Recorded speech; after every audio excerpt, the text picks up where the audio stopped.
Welcome to Inside Criminal Minds, the channel that will guide you through the darkest corners of the human mind. Today, we're talking about one of the largest unsolved mysteries in the contemporary history of Japan, the Glico Morinaga case. So it's Sunday, March 18th, 1984, and we are in Ashiya city in the prefecture of Hyogo. To be specific, our story starts in a luxurious house belonging to Katsuhisa Ezaki.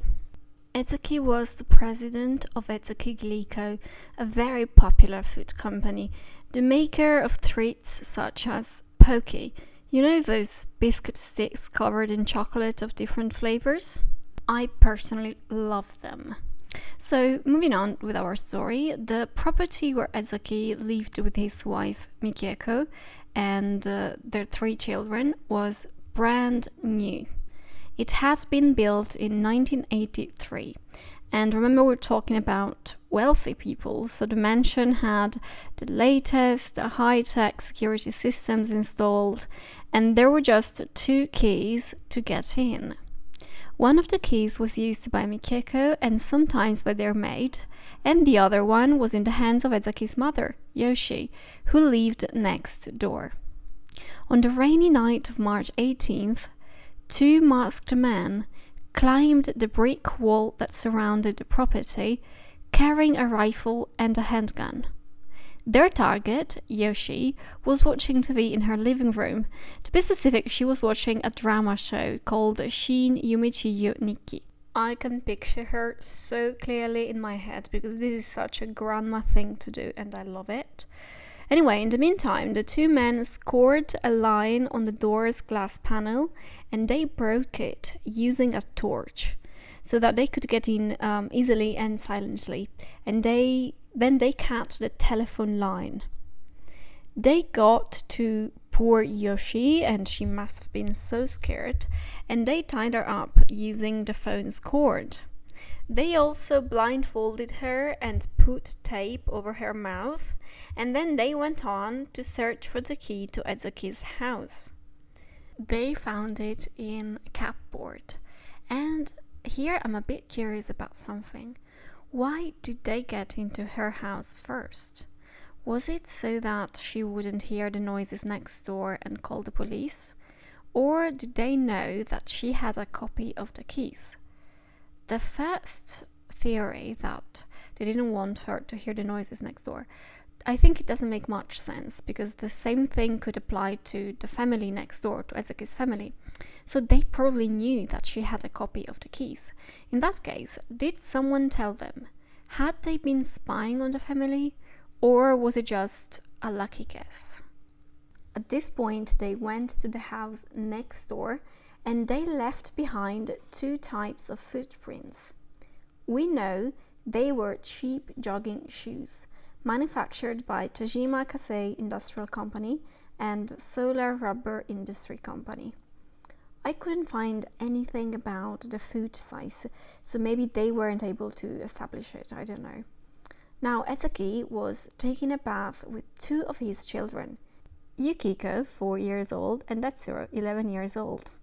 In the meantime, Mikieko and their eldest daughter, 7-year-old Mariko, were watching TV. And guess what they were watching? Yes, Shin Yumichiyo Nikki. It must have been a very good show. I'm gonna check it out. If any of you know it, please let me know if it's good. So at this point, the 2 intruders had reached the apartment, and they got to Mikieko and Mariko first. The woman and the little girl started screaming, understandably, and something super interesting happened. One of the 2 men said, "Be quiet, Mariko."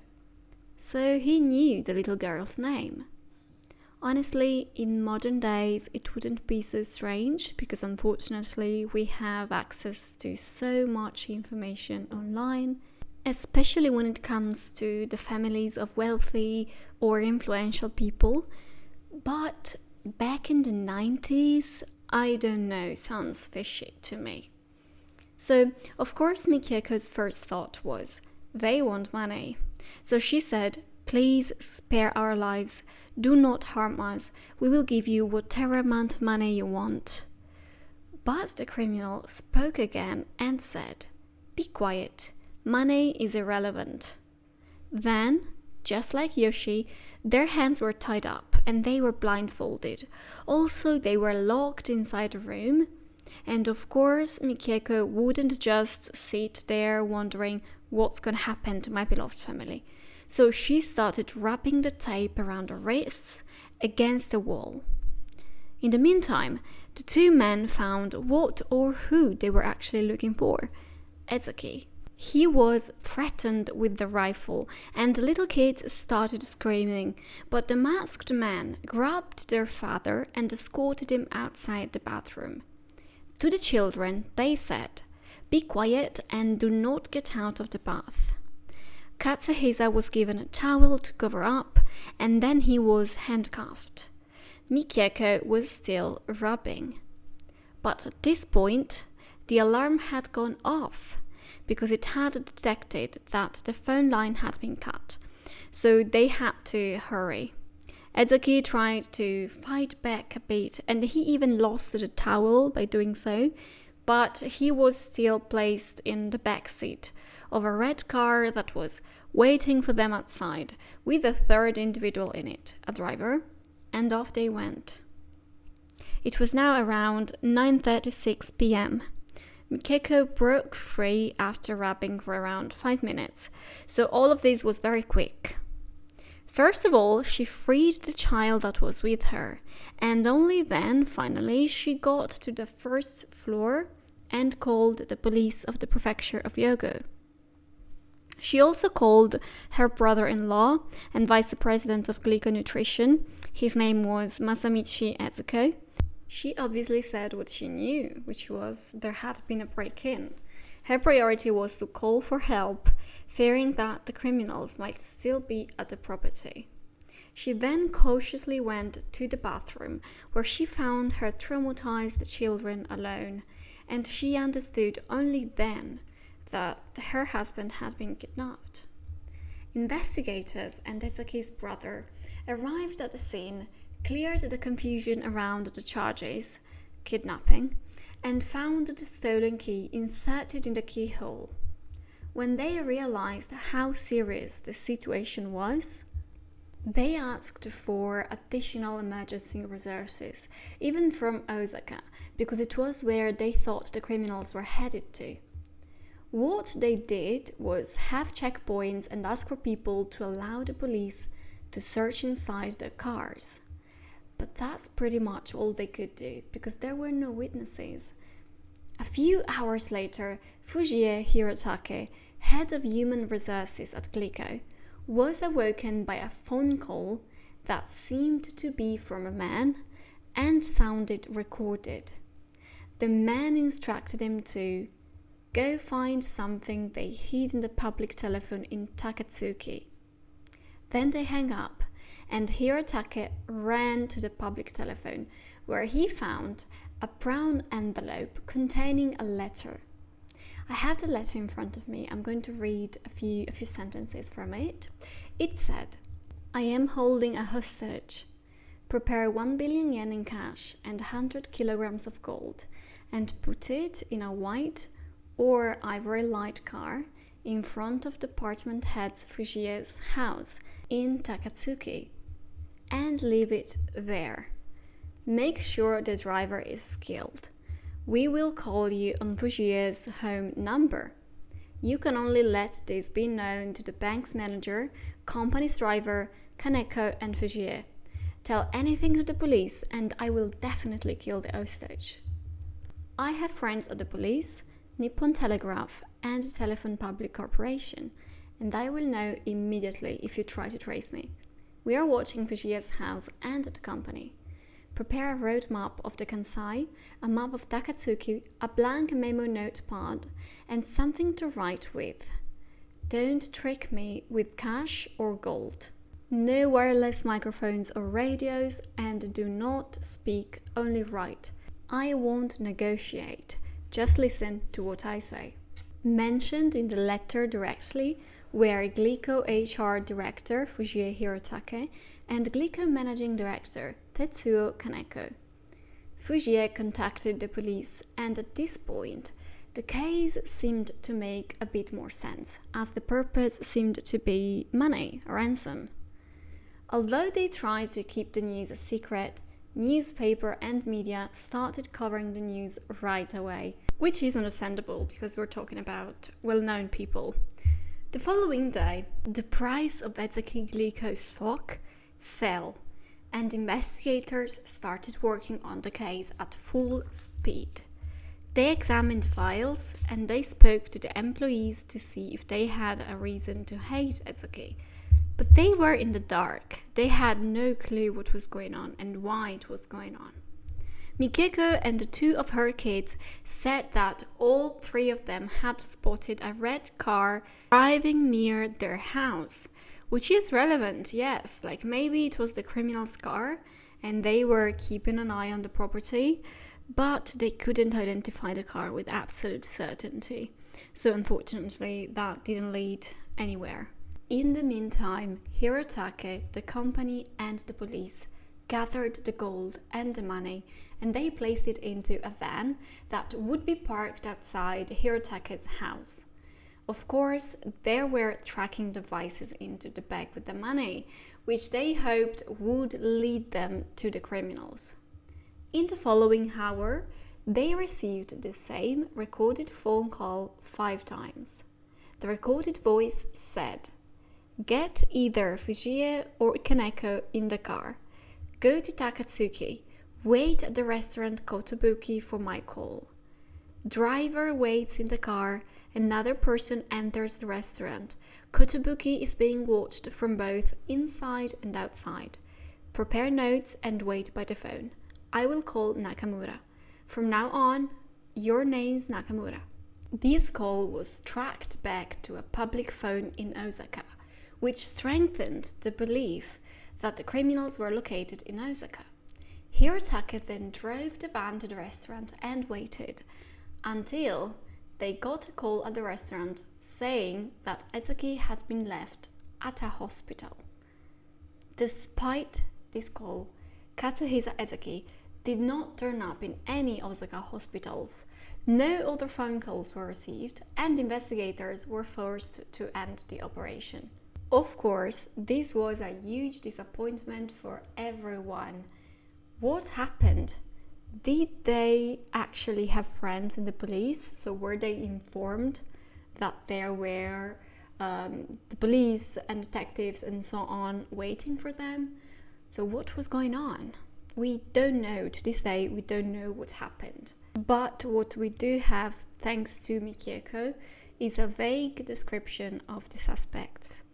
She said suspect A was approximately 1 meter 70 centimeters tall, and he was about 40 years old. He wore a white mask, white gloves, dark clothes, and dark shoes. He had a low voice and carried a rifle that looked to be made of plastic, so it looked like a toy, she said. Suspect A was thought to be the leader. Suspect B instead was described as a bit shorter than Suspect A, medium build, about 35 years old.